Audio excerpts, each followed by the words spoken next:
नमस्कार, मैं एमपी आकोदी, आप देख रहे हैं आड़ो दिया टाइम। हम आज खड़े गणेश जी के पास इंडियन हॉस्पिटल के पास स्थित हैं। यहाँ पे चौराहे पे कुछ कांग्रेस के कार्यकर्ता मिठाई वितरण कर रहे हैं। आइए इनसे जानते हैं किस विषय में ये मिठाई वितरण कर रहे हैं। नमस्कार सर।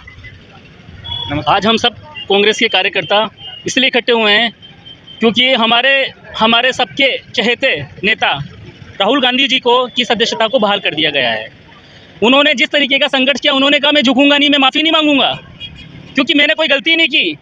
और जब उनके ऊपर झूठा आरोप लगाया गया गुजरात में, और गुजरात की अदालत ने उनके ऊपर झूठा मुकदमा लादा, तो जो हाई कोर्ट ने फैसला दिया और हमारे राहुल गांधी जी की सदस्यता को बहाल किया। वही कारण है जिसकी वजह से हम आज रामगंज मंडी विधानसभा क्षेत्र और कोटा दक्षिण विधानसभा क्षेत्र के बीच में मध्य में हम सारे कार्यकर्ता इकट्ठे हुए हैं और खुशी जाहिर कर रहे हैं। और सर, क्या आने वाली विधानसभा क्या रणनीति रहेगी? आने वाले विधानसभा में निश्चित रूप से अशोक गहलोत साहब की जो योजना है वो एक ऐसा असर दिखा रही है कि सामने वाला जो कहते हैं ना, सामने वाला पक्ष पस्त है, उसको कुछ समझ नहीं आ रहा और वो ये चीज़ें सोच रहा है कि मैं कैसे झूठी चीज़ों को, कौन सी ऐसी चीज़ लाऊं यार जिससे इनके ऊपर असर पड़े। वो जब भी कोई ऐसी चीज़ लाता है तो उसका जवाब हम सब लोग एकजुट हैं, हमारे पूरे कांग्रेस ही एकजुट होकर उसका जवाब देते हैं।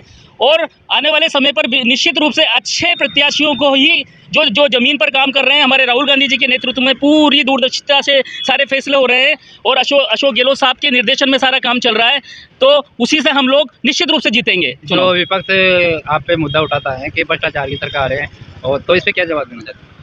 अब भ्रष्टाचार तो एक तरह से तकिया कलाम बन गया है क्योंकि सब जानते हैं कि भ्रष्टाचार किसकी सरकार में ज़्यादा होता है और किसकी सरकार में विकास ज़्यादा होता है। और ये आप सब लोग देख ही रहे हैं पूरे कोटा शहर के अंदर। आज हम कोटा शहर के अंदर खड़े हैं तो सब लोग जानते हैं कि कोटा शहर में, और कोटा शहर ही नहीं, राजस्थान में भी विकास हुआ है। यहाँ तक कि मैं तो ये कहना चाहूँगा कि हमारे राजस्थान में भी इस तरीके का कॉम्पिटिशन है कि अब एक मंत्री जी कहते हैं कि मेरे एरिया में ज़्यादा विकास हुआ है और दूसरे मंत्री जी कह रहे हैं कि मेरे एरिया में ज़्यादा विकास हुआ है।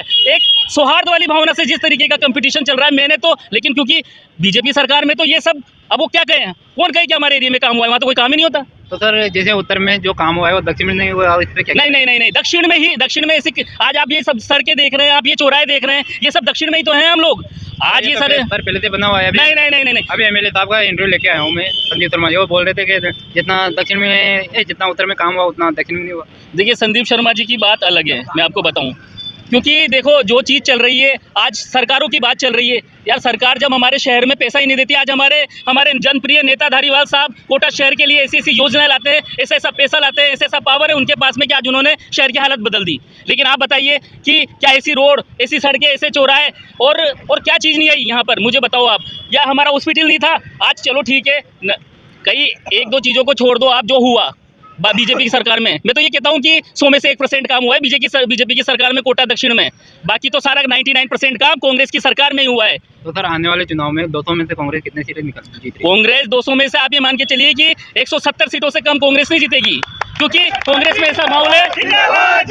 तो जैसे आम आदमी पार्टी, बीजेपी वाले कह रहे हैं कि आम आदमी पार्टी का नुकसान कांग्रेस को भुगतना पड़ेगा, बीजेपी का तो कुछ भी नहीं होगा। इसके आम आदमी पार्टी से कांग्रेस को कितना खतरा है? देखिए, मैं आपको पहले की बात बताऊं कि जब ऐसी स्थिति चल रही थी कि आम आदमी पार्टी पूरी कांग्रेस की दुश्मन बनी हुई थी और कांग्रेस भी कमजोर स्थिति में थी, मैं बताऊं बीच में ऐसा समय आया था, या हम कुछ भी कहें कि कांग्रेस ऐसी स्थिति थी कि हर कोई इसको खाने को दौड़ रहा था। कोई कह रहा था मैं इसके वोट इधर ले जाऊं, कोई कह रहा था मैं ये ले जाऊं। लेकिन आज की स्थिति ये कि आपने देखा राहुल गांधी जी ने किस तरीके से मजबूत किया है हमारी पार्टी को, और सारा विपक्ष एकजुट है। और आपका इतना जो एक पहले फर्क पड़ने वाला था वो अब नहीं पड़ेगा। सबने देखा कि दिल्ली बिल किस तरीके से पास हुआ है, दिल्ली बिल में किस तरीके से लोगों के अधिकारों का हनन किया गया है, जनप्रतिनिधियों के साथ विश्वासघात किया गया है। तो आप पार्टी अब कभी भी इस तरीके की व्यवस्था नहीं लाएगी कि कांग्रेस पार्टी को नुकसान हो।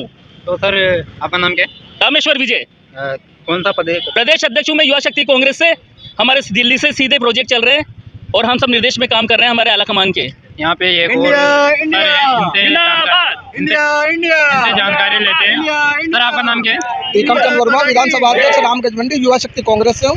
तो सर, आप इस बार रामगंज मंडी से टिकट ले रहे हो कांग्रेस से? जी, मैं इस बार जनता में तो क्या ले रहा हूँ टिकट, बाकी जनता ये विनोबा नगर, रंगबाड़ी और अन्य जगह के लोग, बोराबाद से आए हुए सब लोग मेरे को प्रभावित कर रहे हैं कि साहब आपका वर्चस्व अच्छा है, आप लोगों का काम करते हो, तो आपको टिकट लेना चाहिए और हम आपके साथ पीछे खड़े हैं, हम आपकी मदद करेंगे और सरकार को दोबारा रिपीट करके, और रामगंज मंडी वाली सीट 15 सालों से हारती हुई आई है, इस बार हम बहुत दिल से आपसे आग्रह कर रहे हैं, आप चुनाव लड़ो, में हम आपको वोट देंगे और ये जो सीट है जो जनता के लिए काफ़ी दुखदाई है। बीजेपी के राज में इनको कोई लाभ नहीं मिला। आज रामगंज मंडी सीट बोलते हैं, इससे अपने घटोत्कच से विनोबा नगर और हरिओम नगर कच्ची बस्ती वगैरह सब ये इसमें आती है रामगंज मंडी विधानसभा में।